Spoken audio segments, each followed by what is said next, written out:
I don't know. I don't have any jokes of my own. Welcome to Beyond the Huddle, the Central Arkansas FCA podcast where faith meets competition. I'm your co-host, Zach Rose, and I say co-host because, again, my co-host Josh Adair is not with me today. So sad. He will be on for our next episode. He promises to be here. He loves all the people who are listening and watching, and he tells you a happy Thanksgiving and a Merry Christmas. But we've got a very special guest on with us today.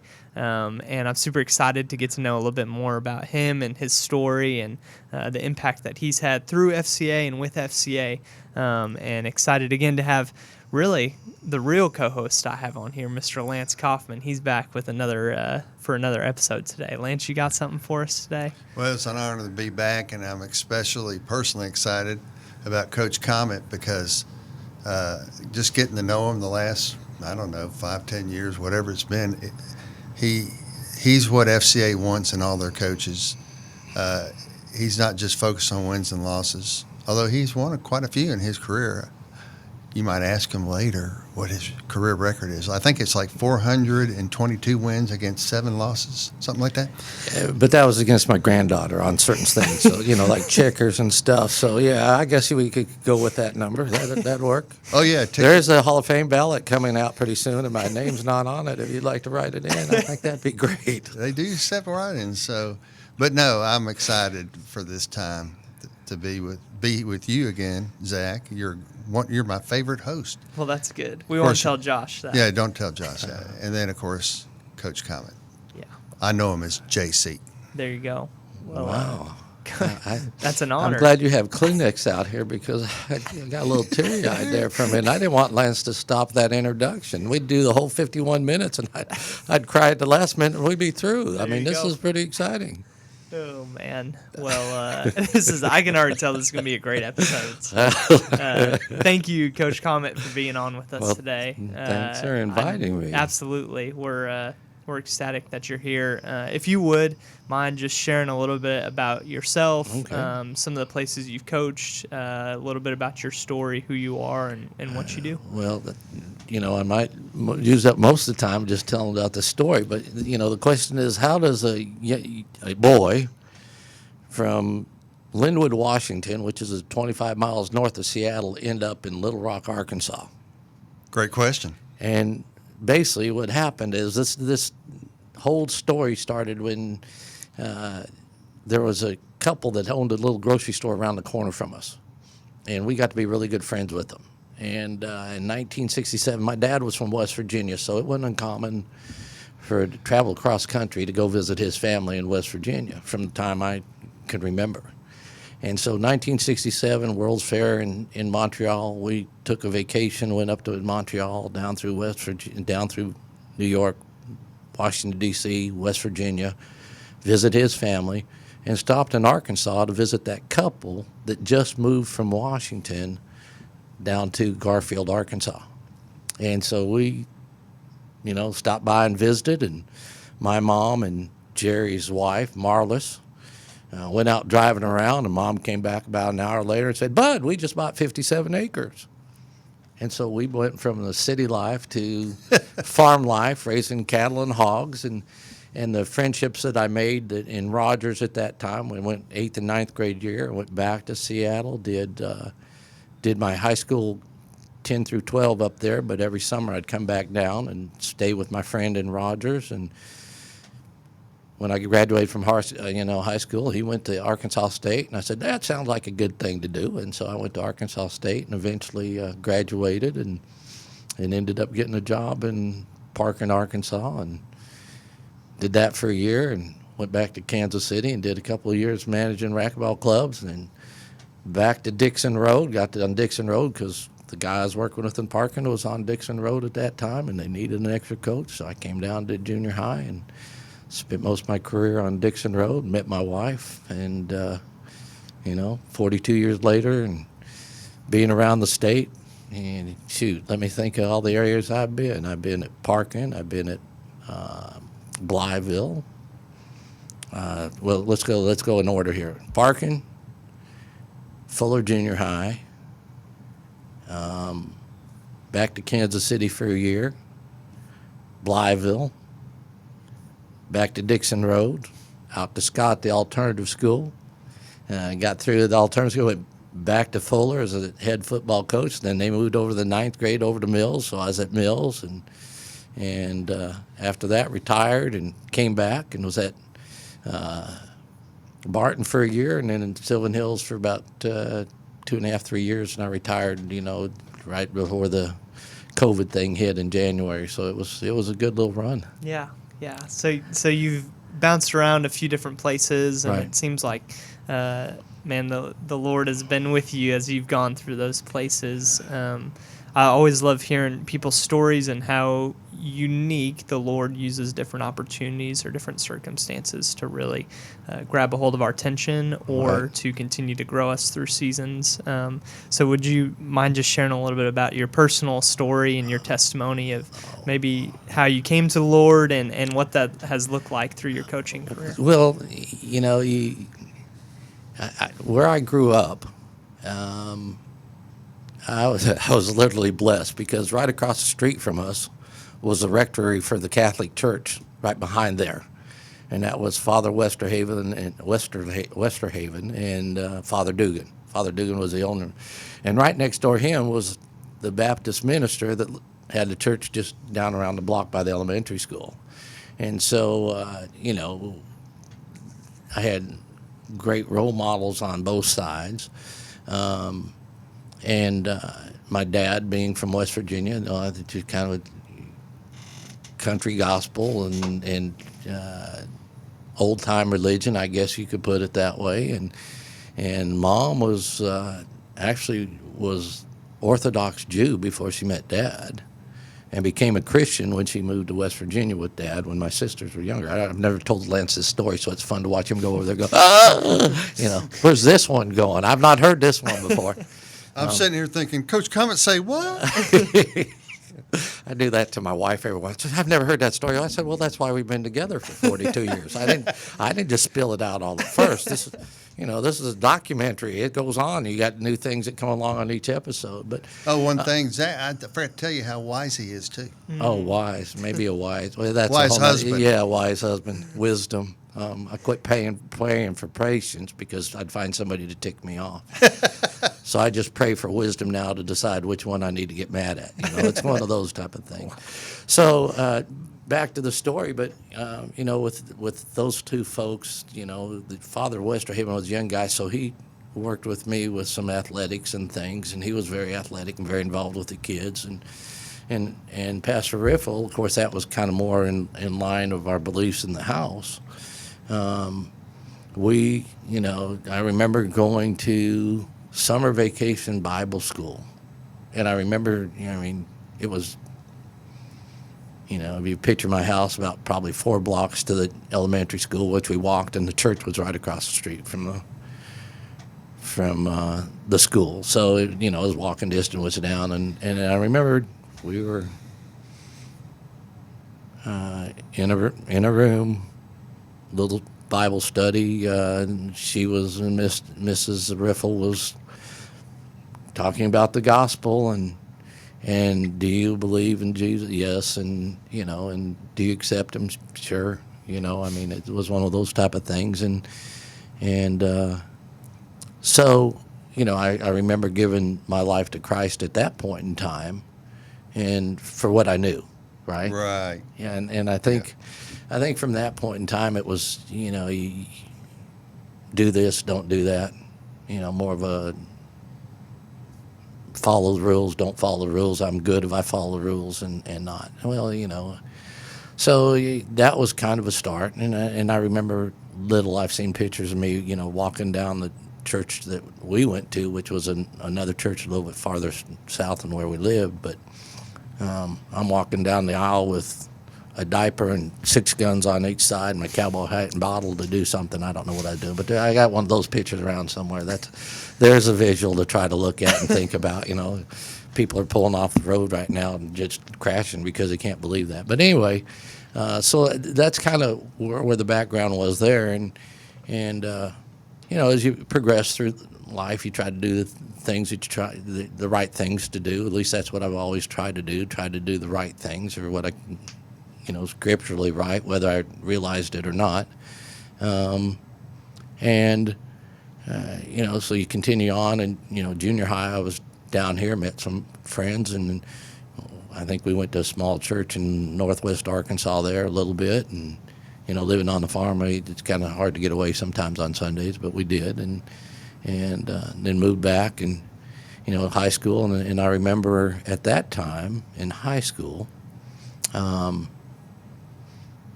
Campus Crusade for Life, Randy Hurley was on our campus, and he was talking to athletes and everything else, and after the games, you'd go to either McDonald's or Hershey's or Jimbo's, and we'd end up at Hershey's, and which was just a little hamburger joint, and Randy'd be there, and he's talking to everybody and sharing the 4 spiritual laws with you, How do you about that? and I remember him giving me that, where you at in this? Oh yeah, I'm good. No, you need to read that. I mean, it's one of those type of things. I'm good. I got it. No. There's more to it than what you think. Real quick for our audience, in case you don't know what that means, the 4 spiritual laws was a little yellow book that I first heard the gospel through. It's a tract, basically, is what we say today. But it was the first one of its kind, and it's been distributed to maybe 2, 3, 4 billion people, and so that's really kind of cool to me. That just a little after that, I heard the gospel through the 4 spiritual laws of Campus Crusade for Christ. Right. And so, Randy's sitting there, and we're talking. I remember him going, "It's a matter of faith. It's belief." Okay, all right. And yeah, okay, I understand. Jesus lived, he died, and he rose for us, and that type of thing. It was belief. Where you at? It's just kind of one of those type of things. And it's, I'm a tough football player. At least I thought I was. Yeah. And so he kind of thought I was, I guess. So he was breaking me down. But and I remember him saying, "Let me ask you something. If we were between 2 tall buildings and there was a 2x4 running across there, a 2x6 from one side to the other, and I put a wheelbarrow on there, I put it up there and go, do you think I can go across on that?" "Yeah, man, you can make it. Go ahead." He goes, "Yeah, I can do it." Comes back, "Still think I know?" "Yeah, you bet." "Okay, get in the wheelbarrow." And that's what he's getting me to do. And so I remember saying and telling him that, I'd read the booklet and I prayed the prayer for salvation and stuff at the end. So that was kind of another step. And I remember there was certain, I had a 10th grade English teacher that was a Christian, and he'd talk about Christ in class a little bit. And there was some other students that kind of did a Bible study with him, I guess, as far as I can look back now and see. And, I kind of admired what they were doing and where they were at. So, that was high school. And then in college, it was, a little more of the same. You got people that came into your life that were, you looked at Christian and go, "Yeah, I like what they got, but, I don't know I could do what they're doing." And so that was through my undergraduate year. And going into my senior year, I was going to school at Arkansas State.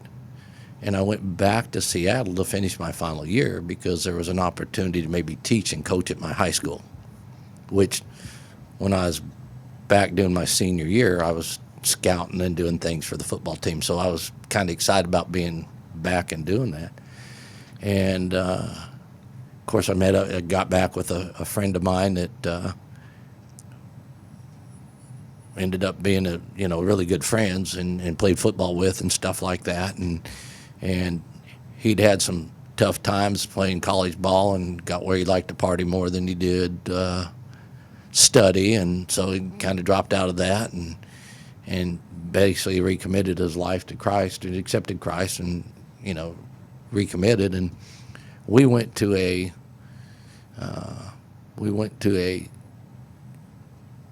revival at the church that I grew up in, which was Richmond Highland Baptist Church, and down towards Seattle somewhere. And if I remember correctly, the pastor that was doing the revival was from Russellville, Arkansas. which I knew where Russellville was, but I wasn't, real familiar. I kind of had an idea. And there's that part in the revival where, you come on down type thing was going on. The invitation. The invitation. There you go. Thank you for that. I didn't know exactly the right words. And Turn into the Price is Right there for pretty a much, second. yeah. Come on Come on down. I got a story for that one too. But anyway, so and my buddy Dave was about 6'3", 6'4", probably about 250, 260 at that time, and you're looking 1976. That's a pretty good sized young man for guys back then. And the pastor and the revival, maybe somebody's waiting for you to step on out and come on down. And I'm sitting there, and it's not going to be me. I'm not going to be leading nobody down this aisle, And all of a sudden, I feel the wind move as Dave heads down the aisle, and so I went, "Dadgum, he stepped out there. I guess I better go too." So I followed him down and recommitted my life to Christ at that time. And one of many. Sometimes we get off track and gotta get back on track. And we both committed. We both got baptized. And I look back, and one of the things that was basically keeping me from doing any of that was I don't want to be hypocritical. I've seen those hypocritical people. I don't want to be one of those. That's not, no. Either I'm going to do it or I'm not going to do it, but I'm not going to be hypocritical. And so and I knew I'd be hypocritical, so that kept me from it. I didn't want to be one, and I knew I was going to be one. So I'm not going to do it, and that way I don't have to be, losing in two different areas. And so we committed to be baptized and stuff, and our pastor, I think his name was Barry Gordon. Barry was a Korean vet and had both knees amputated, or both legs amputated below the knees. And so you know how it is when you start to get in the baptismal pool. Well, he did Dave first, and God bless him. Dave was a little more to handle than Pastor Barry could quite deal with, and so and do you yes, and they dunked Dave back in the water, and it was like, do you believe? We weren't too sure whether we were going to have a revival or a funeral for there for a second, because he had a hard time getting Dave out of the water. And so he did, and, Dave came to. And I remember then my turn, and, do you believe in Jesus Christ? He lived, he died, he rose again. Are you willing to follow him the rest of you? Yes, yes, yes. And the whole idea of hypocritical, was still sticking in my mind. And I got baptized, and when I came out of the water, it just came to me and said, wait a second, this is a one-to-one relationship between you and me, between you and Jesus Christ. So how I deal with other people is basically none of your business. This is about you and me sitting and doing developing the relationship and going from there. And so, as I moved around in life doing, did my final year of college up there, and it didn't work out getting a job, so I came back to Arkansas State and finished a master's degree. And I had a fraternity brother that was a coach at the time, and he was talking about getting a head coaching job, and when you're retiring, or not retiring, but when you graduate, because I want you on my staff. And so that worked out real well, and then he's the one that came to Little Rock, and I went to Kansas City and managed racquetball clubs for a couple of years, now I feel like I'm kind of settled. I got me a job. I'm, maybe settled down, have a family, and didn't work, and, ended up coming to, I left, it's a long story, but when you sit back and look at the puzzle and the pieces, you don't know why you're doing the things that you're doing at the time. Why were you left to go this way, or why were you do this and it didn't work out? But you knew God was leading you in that direction for a purpose, and it wasn't the purpose that you thought. It was a bigger purpose that you didn't see I tell people it's like putting a puzzle together without the picture of the box. Yeah. You just got to try to find the puzzle pieces. You're Right. the puzzle pieces. And so, he got a head coaching job. I went there. He came to Little Rock. I went to Kansas City for a couple of years and managed racquetball clubs, like I mentioned earlier. And I decided, talking to him, this was at the time that fair was getting ready to open up, and there was a chance that this is what we talk about with Coach Glenn Escola all the time. And so really that was part of the reason why I came back, because that job there was going to be a job opening, and I thought, well, I'm going to go back to Arkansas State. I'm going to get my secondary degree in math, and then I'm going to, be able to walk in and coach, because I've got a subject to teach other than physical health and, physical education. Those two things make me more marketable. And so I went through that, and, the day that I left Kansas City, right? The day that I left Kansas City, I didn't tell my friend I was leaving that was in Little Rock. I left, drove down from Kansas City to Jonesboro. I already had things set up. I was going to go back to work at a place that I'd worked at when I was going to college. I was hired there. All I had to do was sign up for my classes. I had a fraternity brother that had a house. I was going to move in and live with him. So it was, I was going to go back and enjoy college a little bit, because I'd already got my degree, and not work so much during the college time. But anyway, we went out to dinner, came back, and there was a phone call. And it was my friend saying, hey, we got a job open for you in Little Rock. We want you to come down and interview. And that was at Fuller Junior High. And that was in like December of 1981. There was, I know, anyway, some of the people that weren't alive back then. So thought I'd go ahead and put that foot. That was a long time ago. That was a long time ago, yeah. You weren't a twinkle in anybody's eye at that point in time. You weren't even a bright star at that time, So we went down, interviewed for the job, got the job, came back, and started coaching again there. And that summer, I asked the principal. I walked in the office one day and I said, "Hey, Mr. Blackwell," Tom Blackwell was the principal, and I said, "Did you hire any good-looking single teachers?" He said, "Don't worry." I said, "Oh, okay." So, did you actually say that? Yeah, I did. And he said, yeah. And I said, yeah, okay, right. Because, anyway, excuse me, but that's a whole nother, well, it's part of the story, because one day as I was walking through the gym, there was this good-looking lady that was a drill team sponsor that he'd just hired, and I hadn't met her yet.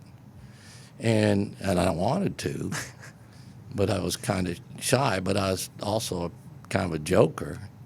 And she was giving these 9th grade and 8th grade girls a what for, because they didn't do what they were supposed to do in practice.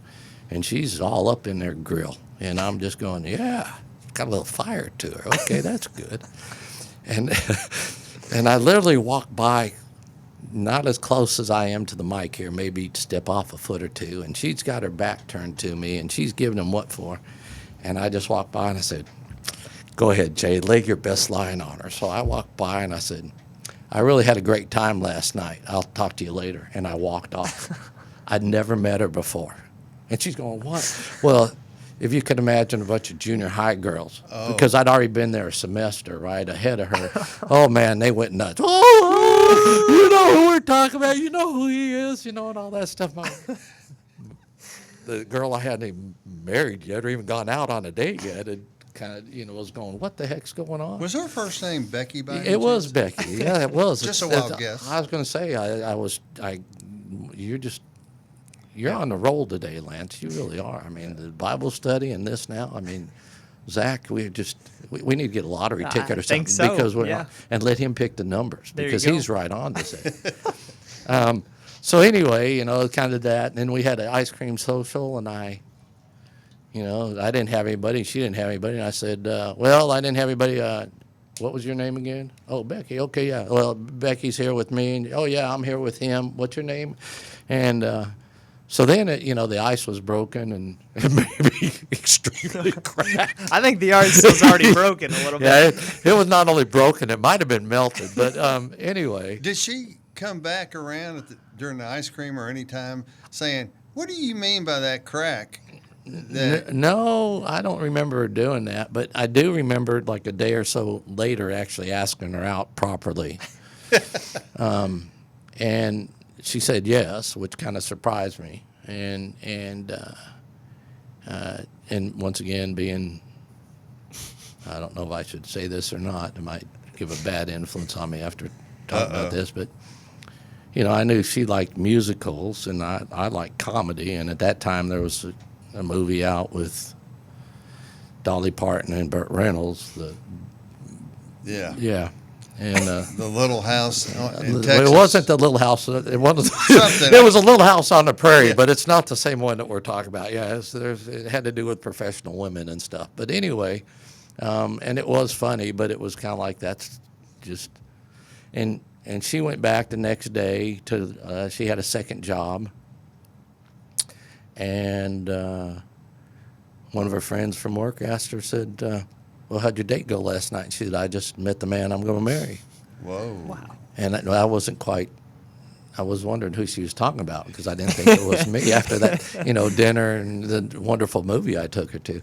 And, then we dated and still coaching, and she was committed and I was committed, and we ended up getting married and been together 42 years. And through that period of time, we've coached in several different places, as I mentioned, and did different jobs along the way. I tried sales. I tried other things. I tried fitness center, owning a fitness center, and boy, nothing ever seemed to work out. And as soon as because I get upset and tired with teaching, I get upset and tired with coaching, and I got my ladder up against the wrong wall, and I'm trying to do this and that, and about 40, when I turned 40,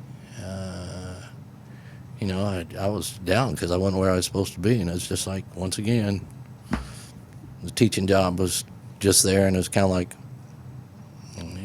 do what I called you to do, which is teach and coach. And it seems like, listening to all that and hearing it before, would you say that obviously God called you to coaching and working with kids, and you might have tried to go and look other places, but it seems like he always brought you back to what I think you're so good at, is working with Thank you. There's a little story on Coach Comet. I was at Arkansas Baptist College, and I was meeting the coaching staff, and the line coach I introduced myself to, and I started to ask him some questions, and turns out he graduated high school at Mills High School, and I asked him if he knew Coach Comet, and his eyes lit up, and of course, JC knows what I'm talking about. This young man owed a lot of who he was and to the fond memories he had as I think you were his position coach. Right, he was the defensive end. And that was just one little piece of evidence of, I'm so glad God called you back where you really can make a difference. And like Coach Escola, there's a lot of kids that when you mention his name, Zach, it's you can see the impact he's had. Yeah, definitely. And I've been fortunate. I've had some great coaches that I've worked with, that have, both from a football standpoint or track or basketball, because I've done a little bit of everything, that I had to, I had some really great coaches to mentor me.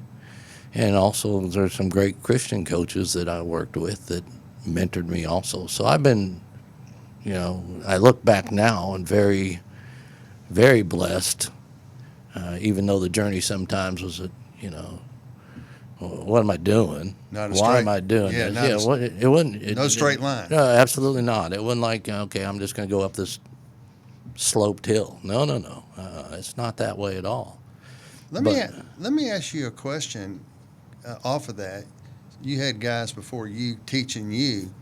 Now that you've had a full career, and we got these young guys coming behind you, and I'm sure there's going to be some coaches in our listening audience. Hindsight's 2020, right? Right. With everything you went through and wanting to use your platform faithfully to the Lord to lift Christ up to them and help them win, not just on the field but off the field.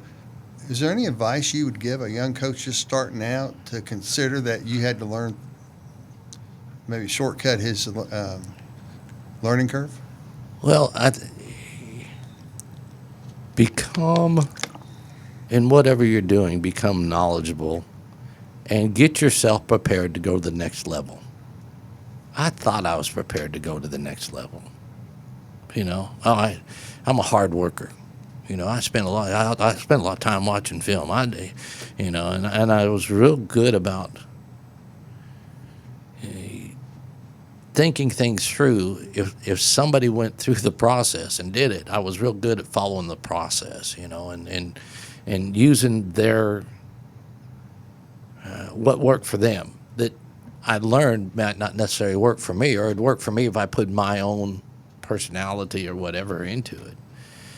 But as I got older, one of the things that I always wanted to do was be a head coach in football on the high school level, kind of one of those Rudy stories, and take a town or a program that wasn't very well along and develop it along the way, and championships and state rings and consistent. And is that movie lightly based on your story, Rudy?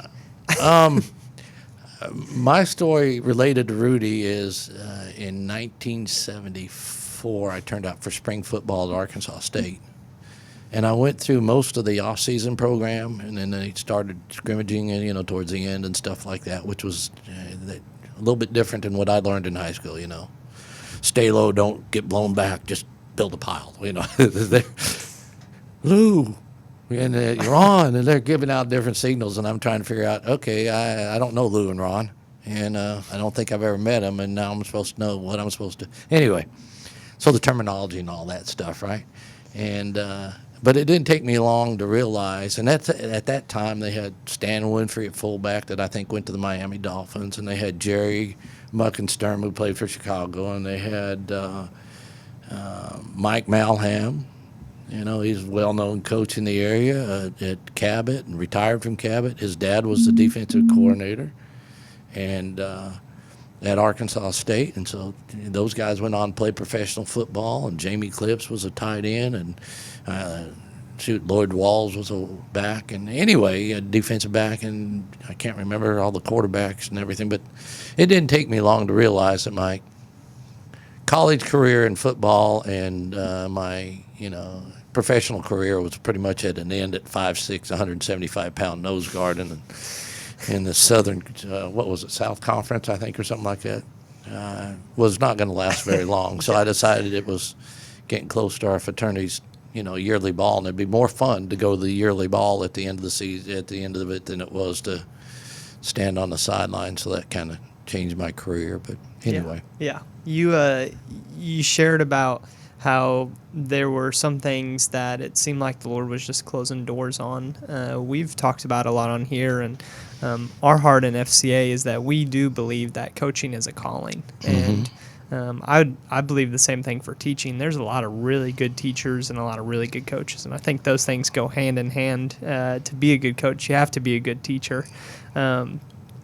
Would you maybe just share a little bit of your heart behind your years of coaching and experience now, looking back, and even what your heartbeat is right now? FCA is a ministry that's specifically developed for coaches and athletes, and we believe we want to reach every coach and every athlete. So this next generation that's coming in, and Lance kind of hit on it a little bit, would you share a little bit of your heartbeat and why you've devoted your life to coaching and teaching in the ways that you did? That's kind of, after I realized that's kind of what I was supposed to do, you still get You get frustrated on the journey when things don't always go the way that you want them to go in the plan, or your plan.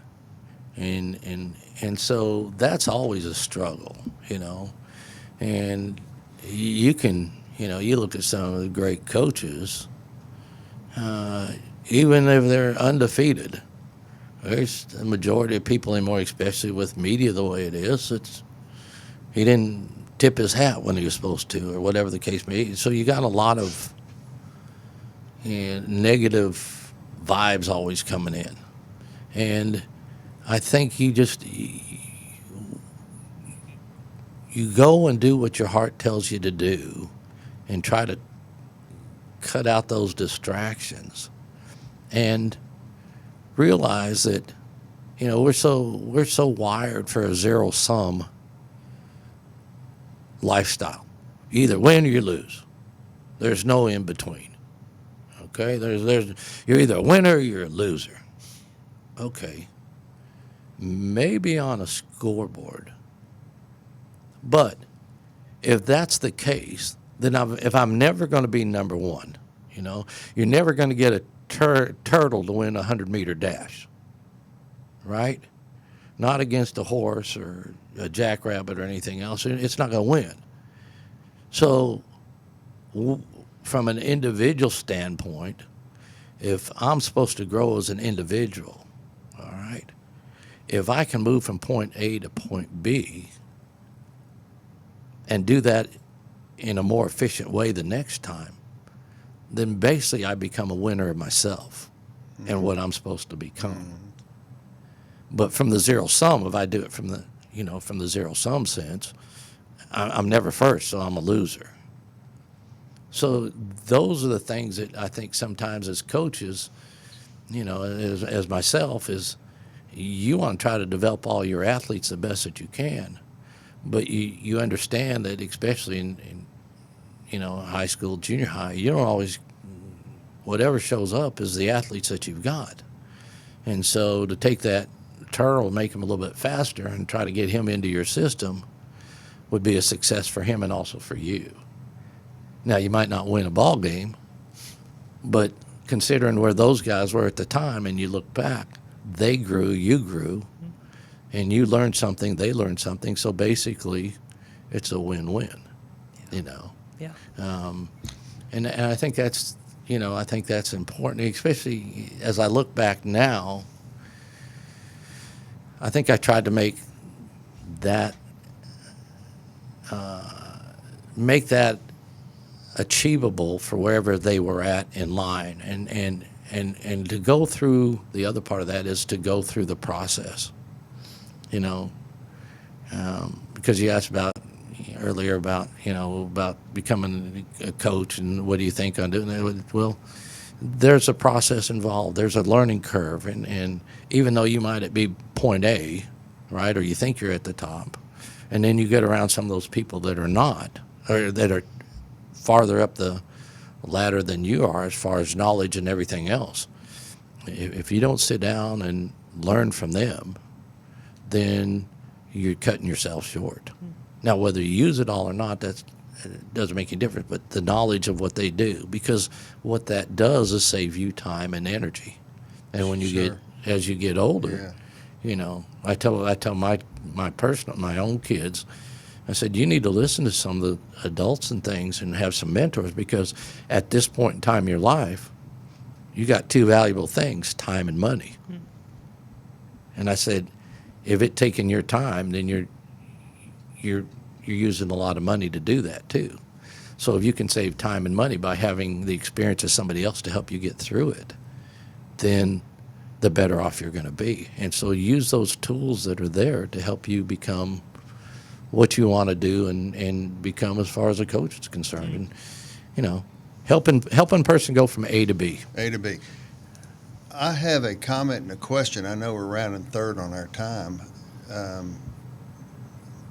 Mother, may I? Can I? Yeah, go ahead. Is that my new name? Dadgum, you went from co-host to Mother May I. We're getting real close and intimate here on the show. Well, Lance is on a roll. I told you today, so let me just sit back, Zach, relax, enjoy the show. well let me ask the comment, or let me ask the comment. Comment, Coach Comet. Let me share my comment and then ask the question, Okay. and then you tell us how we're doing on time, Zach. The comment, when you were talking about that key moment in your spiritual journey with the Lord at the revival, Mm-hmm. and then the baptism, Mm-hmm. and you came to that point. Well, I don't want to be a hypocrite. Mm-hmm. I don't want to take a step of faith to follow you, Jesus, knowing I won't be perfect. Right. On one hand, this is my comment. I think sometimes, I mean, the integrity of his heart is what I love about Coach Comet. But on the other hand, it's interesting. For me, I had a guy that presented it because I see that a lot Right. in my career as a minister of the gospel. So if I narrowed it down, I think sometimes you got to be careful with that because it's Christ alone, through grace alone, by faith alone, the Great Reformation pillars. And the guy that shared with me said, if you don't understand the sacrifice Jesus made for you, then you won't have the proper motivation to overflow into obedience. And so all he preached to me is grace, grace, grace. And you did nothing to earn it. And so at that moment, and I saw some of my friends would not follow Christ because they didn't get it. Mm-hmm. And some of them graduated. I don't know what happened. I just wonder if, for our listening audience, if you're wrestling with trusting Christ, but like Coach Comet, afraid you can't, be perfect, well, be careful because the perfect comes from Christ's atonement and who he was. He's your Right. perfect. And all you do is stay in that focus that he gave his life for me and let love and gratitude motivate you into going forward and following him. And when you slip, John wrote in his follow-up letter, John 1:9, if you sin, and confess your sins, he's faithful and just to cleanse you from your sins and continue on. That's the foundation of grace. And you go forward. You're saved by grace, but you also are sanctified by grace versus the law that puts this heavy responsibility on yourself. So that's my comment for those that are just wrestling with that tension, because we want to do our best because he gave his best for us. But no one can be perfect after you come to Christ. In fact, how many of your sins were in the future when he died? All of them, which means even the ones after you start following Christ. So he has an easy yoke, and it's called grace. And that's why we'll sing for 10,000 years and just begun to understand Amazing Grace. My question. Uh-oh, here it comes now. Zach, I'm not too sure. You're in trouble now. I'm trying to kind of read you a little bit on this one. I don't know whether I want to answer this one or not. And can I say this before you ask my question? Does that, it was like, yeah, I don't want to be hypocritical. And like I said, as I was baptized, it came out like a relationship. It's a one-to-one relationship with Christ. And does that mean that I'm not hypocritical? You can talk to my kids sometimes. I'm hypocritical. And my wife will tell you I'm hypocritical. And there's times, as I was mentioning, Lance and Zach, if you would have seen me about 15 minutes before and driving to get here, I would have, probably not been the most example of a great Christian at that point in time of being out on the road. So, yes, you do fall. It's like me saying I'm on a diet and I'll never eat a cookie again or a bowl of ice cream. That's a lie. I will at some time, but I hope that I've grown enough to understand what I can and can't do. I can't eat the whole half gallon or the gallon. I could have a couple scoops. And to me, that's as you develop that relationship and you work on that relationship and you realize what Christ says that he wants you to do and what he's done for you, that as you progress and grow, then those things those areas of being hypocritical and stuff will help you through His grace achieve it what you want to do, which is not be that hypocritical person and stuff. So anyway, you know, it's a process, and you got to continue to grow. And sometimes, you know, you fail, and I go, I'm a failure. No, that's only if you quit. All that is a learning experience to keep on going, and That's good. and so you know. And besides that, I mean, if that's the case, David wouldn't have got where he did, and you know, you look at several of the you know, goodness gracious, let's look at Peter for a minute. Please. Yeah. There was a story about a guy that was witnessing to a guy, and he said, "No, I don't want to come to Christ and start coming to church because there's so many hypocrites in the church." And my friend replied, "Yes, there are hypocrites in the church, and it won't hurt us if we add one more." And then he went into grace. Right. My question, how much time we got? We got like 5 minutes left. Okay. Holy cow. So this would be a good way to finish. Okay. What I love about my friend, Coach Comet, is he's invested his life faithfully as a follower of Christ for his career. But he retired. Did he quit? No. He helps lead a coach's Bible study for the last 12, 15 years.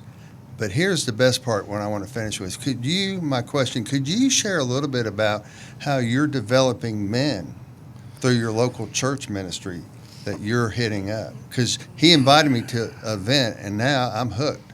And there's one coming up. Maybe you can even share details Okay. through an invitation personally. All right. Well, thank you.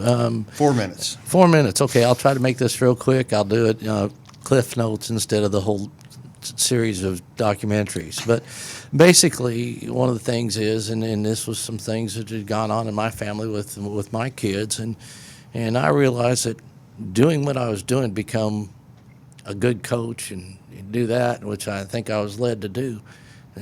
Some people paid a price, and that was partly my family, because I couldn't be at all their stuff and still do the job that I had to do. And my dad always, you know, it was like, hey, you don't bite the hand that feeds you. And so if I'm, you know, if that guy hired you, you go to work.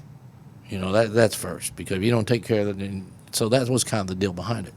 So I felt along the line, and that in some areas I failed as a man and being that leader. And over a period of years, I think men have lost that role.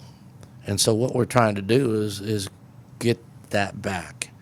And we just saw something that there's, you know, kind of a movement on that the man's the head of the household and the lady should be subservient. And in a sense, yes, but not in the sense of a domineering type of thing. I'm not you're not a dictator.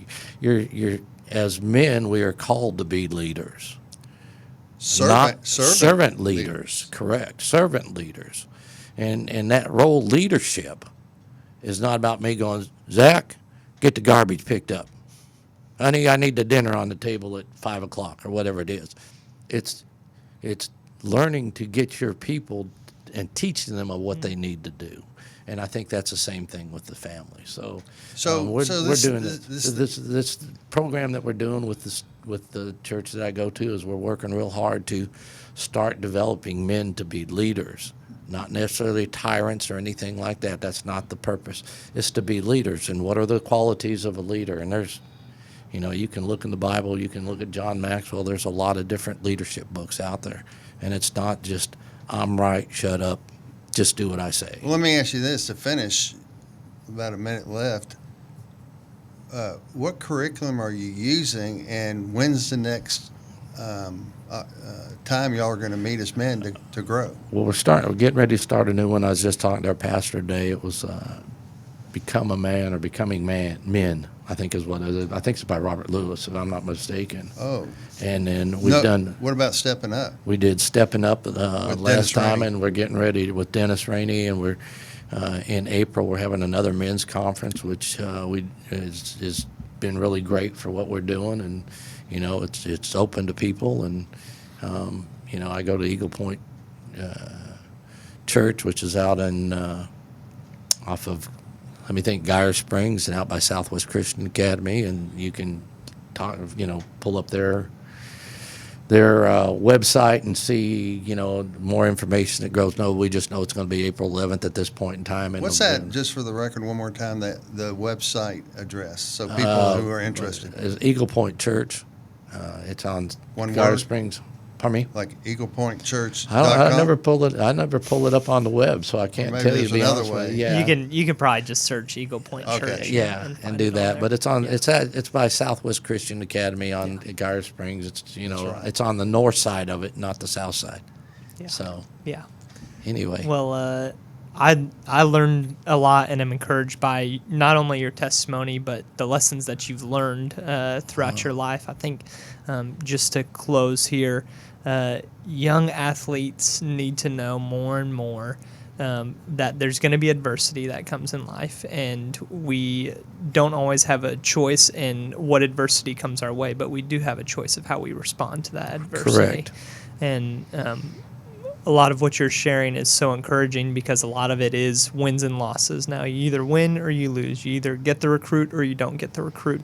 And really, when we think about God's vision for us, how He loves us unconditionally, it's never been about the end result. It's always about the development and, Right. and how we grow. So, and being obedient to what He tells you to do. yeah. I'm not going to tell you how to do it. I'm just going to tell you need to do it, and you need to Absolutely. be obedient. Yeah.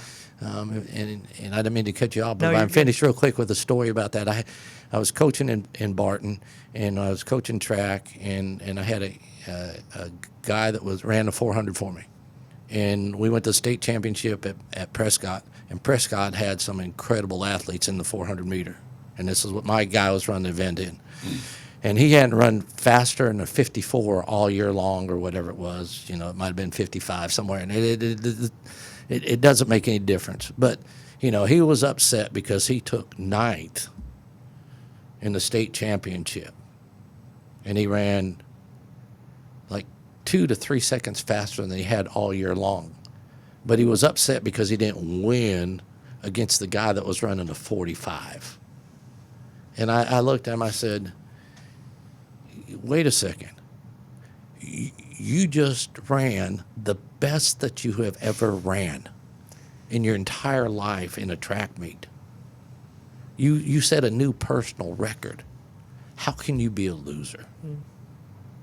If you developed that to yourself and you did the best that you possibly could, and you didn't think you could do it anymore, and you could come out and do it again and improve more, how can you consider yourself to be a loser?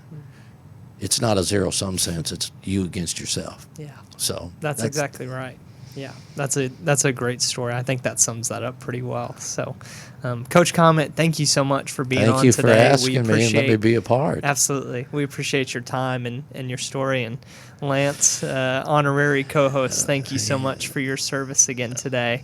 And hey, thanks for joining us for Beyond the Huddle, the Central Arkansas FCA podcast where faith meets competition. We'll see you again next week.